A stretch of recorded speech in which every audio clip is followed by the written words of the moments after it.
Assalamualaikum warahmatullahi wabarakatuh. Perkenalkan, nama saya Putri Alisendrom dengan NIM 23020074242. Di sini saya akan mempresentasikan jurnal penelitian dengan judul Upaya Meningkatkan Minat Baca.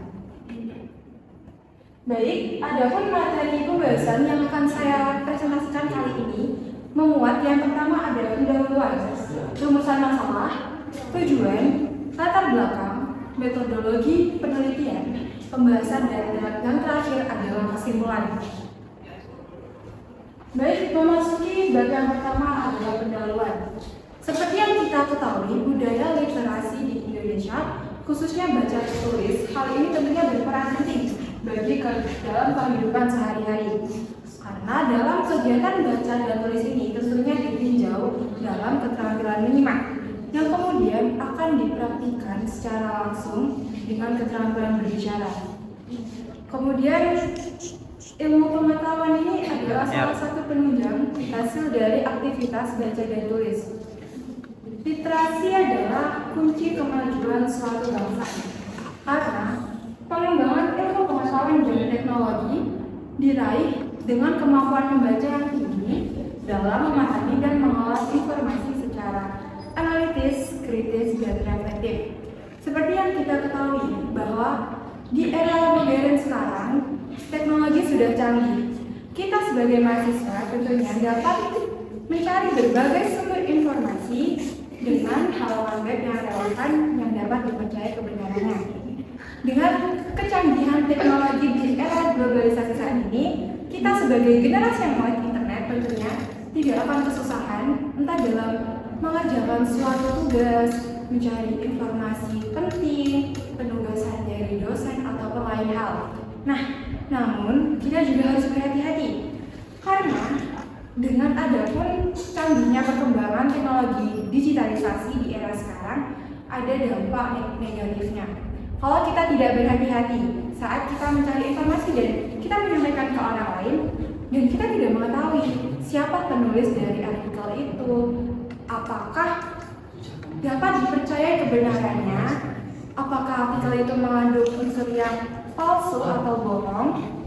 Nah, kita dapat mengecek yang pertama dengan melihat halaman webnya, apakah ada iklan-iklan yang mencurigakan, penulisnya apakah sudah penulis yang berlatar belakang sudah mempunyai artikel-artikel yang sudah diciptakan. Berikutnya rumusan masalah.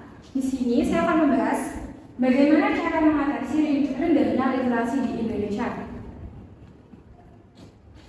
Adapun tujuan dari artikel ini adalah yang pertama, menumbuhkan budaya literasi dan minat baca masyarakat secara meluas. Yang kedua, meningkatkan kualitas dan mutu pendidikan serta demi terwujudnya visi pemerintah yaitu terbangunnya SDM Indonesia yang unggul menuju Indonesia yang maju. Kemudian selanjutnya saya akan membahas latar belakang dari makalah artikel saya kali ini. Literasi berperan penting dalam pengembangan sumber daya manusia.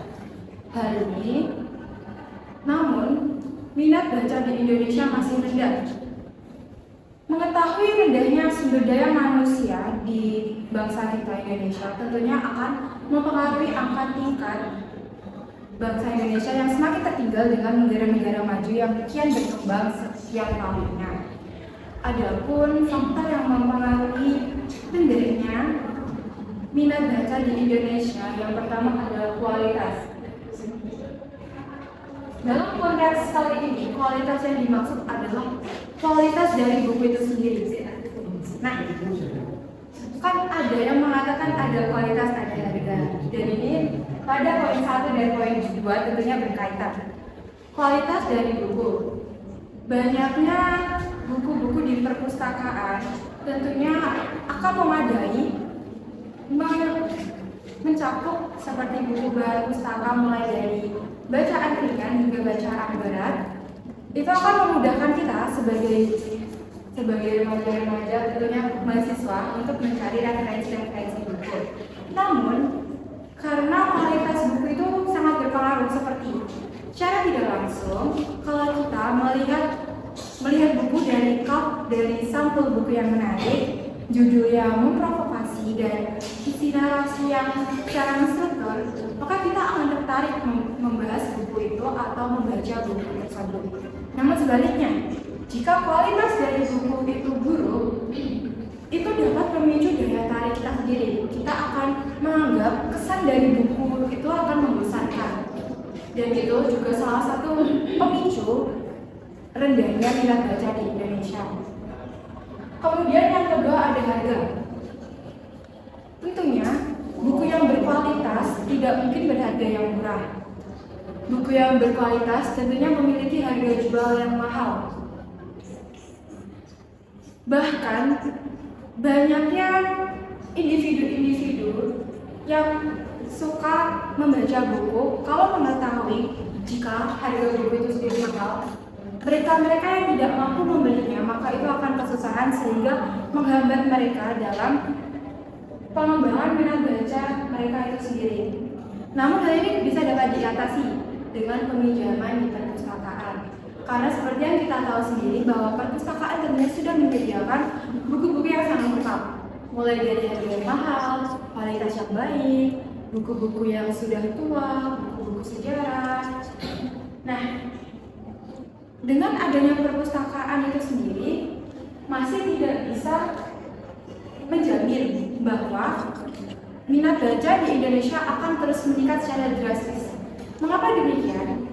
Karena buku-buku yang berkualitas mahal dan lengkap itu tentunya hanya akan ada di perpustakaan-perpustakaan besar di tengah kota, yang tentunya itu akan menyulitkan bagi masyarakat-masyarakat yang berada di daerah terpencil. Seperti untuk apa banyak perpustakaan-perpustakaan besar yang menyediakan buku yang lengkap, namun masyarakat-masyarakat di desa terpencil masih tertinggal karena kesulitan akses dalam mencari atau mendapatkan buku tersebut. Masyarakat yang terpencil ini sendiri pun tentunya menjadi salah satu penghambat bagi peningkatan literasi yang ada di Indonesia, karena minimnya buku yang mereka punyai itu akan menghambat proses meningkatkan minat baca di Indonesia. Kemudian yang ketiga adalah literasi. Faktor yang mempengaruhi rendahnya minat baca di Indonesia adalah literasi. Mengapa demikian? Seperti yang kita tahu bahwa literasi di Indonesia ini masih sangat tergolong rendah. Bahkan negara kita masih tergolong yang tertinggal daripada negara-negara yang maju yang sudah berkembang demikian. Karena opini dari bangsa kita sendiri itu sudah berbeda dengan negara-negara maju.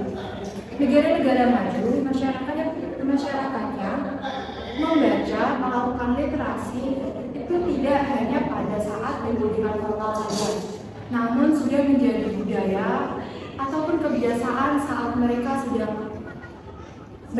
sedang ada waktu yang luang, itu akan disuruh membaca buku. Berikutnya ada metodologi. Metode yang digunakan adalah studi literatur yang didasarkan pada analisis dan sintesis berbagai sumber yang relevan. Tentunya, analisis dari jurnal penelitian upaya meningkatkan minat baca ini sudah berdasarkan pada data-data yang hasil dari analisis dan sintesis secara langsung mulai dari pelosok-pelosok hingga ke kota-kota besar. Berikutnya ada pembahasan. Seperti yang kita tahu, literasi menjadi kunci kemajuan suatu bangsa. Hal ini tentunya bisa ditingkatkan atau bisa dilaksanakan dengan cara yang pertama ada mengutip minat baca di Indonesia, yang kedua ada perpustakaan sebagai sumber belajar, dan yang ketiga ada Gerbuspa atau gerakan perpustakaan. Yang pertama di sini saya akan membahas mengenai minat baca di Indonesia. Tentunya minat baca di Indonesia itu sendiri yang pertama dapat dimulai dari menanamkan teknik membaca sejak dini. Tentunya banyak orang tua masa kini yang sudah menanamkan teknik membaca itu sendiri kepada anak-anaknya sejak dini. Seperti membacakan dongeng, kan secara tidak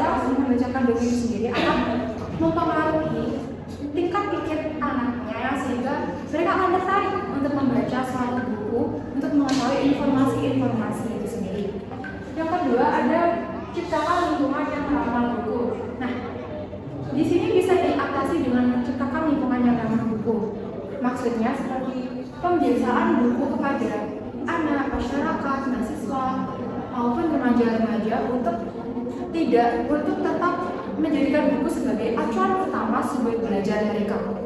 Yang ketiga ada peran lembaga pendidikan. Yang dimaksud di sini adalah dukungan penuh dari lembaga pendidikan, seperti kalau saya memposisikan diri saya sebagai siswa, tentunya guru serta pihak-pihak sekolah akan mendukung saya untuk menjalankan tingkat literasi ini untuk meningkatkan minat baca di Indonesia. Dan yang terakhir adalah memaksimalkan perpustakaan. Perpustakaan di masa sekarang tentunya sangat dibutuhkan, dan hal ini sangat berperan penting dalam penunjang literasi kita untuk meningkatkan minat baca.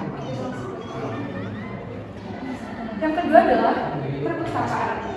Perpustakaan sebagai pusat kegiatan pengembangan minat baca dan kebiasaan membaca ini meliputi dua dampak. Yang pertama ada dampak positif dan dampak negatif. Dampak positif dengan adanya perpustakaan, hal ini tentunya memudahkan kita sebagai mahasiswa untuk mencari sumber-sumber informasi untuk dari penugasan-penugasan yang sering kita dapat. Namun, adapun dampak negatif dari perpustakaan adalah perpustakaan tidak ada di daerah-daerah terpencil, sehingga itu menyulitkan bagi masyarakat pojok, terutama pada anak-anak kecil. Mereka masih dalam membaca karena masih minimnya buku yang ada di daerah mereka. Tentunya ini akan menjadi penghambat dari gerakan literasi itu sendiri. Baik, yang ketiga adalah GEMUSTA, yaitu gerakan gemar ke perpustakaan. Gerakan gemar ke perpustakaan melalui kegiatan untuk menjalankan program, yaitu yang pertama adalah kunjungan, wajib meminjam buku, penugasan dan dukungan. Kunjungan yang dimaksud dalam hal ini adalah kunjungan perpustakaan. Kita harus menormalisasikan kunjungan kita ke perpustakaan. Selain untuk meningkatkan minat baca di Indonesia, kita juga dapat menambah wawasan kita sebagai individu-individu muda, sebagai generasi-generasi muda, agar kita dapat berpikir ke depan, berdaya pikir globalisasi. Dan yang kedua adalah wajib meminjam buku. Sebagai contoh, saat kita berada dari SD, SMP sampai SMA, tentunya kita dianjurkan untuk meminjam buku di perpustakaan. Dan ini juga sebagai penunjang utama. Yang ketiga ada penugasan. Kalau kita ada penugasan, tentunya kita harus mencari informasi-informasi dari sumber yang relevan. Salah satu sumber yang relevan adalah dengan mencari informasi di perpustakaan. Di sana di perpustakaan kita dapat menemukan buku yang kita cari, dan itu dapat sebagai penunjang utama dari kepentingan penugasan. Yang keempat adalah dukungan. Dukungan dari lingkungan sekitar itu sendiri juga dapat meningkatkan kita dan memotivasi kita untuk meningkatkan gerakan literasi itu sendiri. Baik, kesimpulan, pengembangan budaya literasi di masyarakat menjadi kunci pengembangan sumber daya manusia di Indonesia. Minat baca masyarakat yang tinggi dapat meningkatkan pemahaman dan daya nalar dalam mengolah informasi secara analitis, kritis, dan reflektif. Tentunya dengan berbagai strategi-strategi yang digunakan, yang seperti yang sudah saya jelaskan tadi, salah satunya adalah gerakan gemar perpustakaan. Hal ini tentunya akan dapat meningkatkan literasi di budaya Indonesia, sehingga negara kita tidak dianggap sebagai negara yang ketinggalan zaman, negara yang tidak melek politik, negara yang tidak melek militer. Jadi ini dapat meningkatkan minat baca di Indonesia. Baik, terima kasih. Sekian dari presentasi saya. Assalamualaikum warahmatullahi wabarakatuh.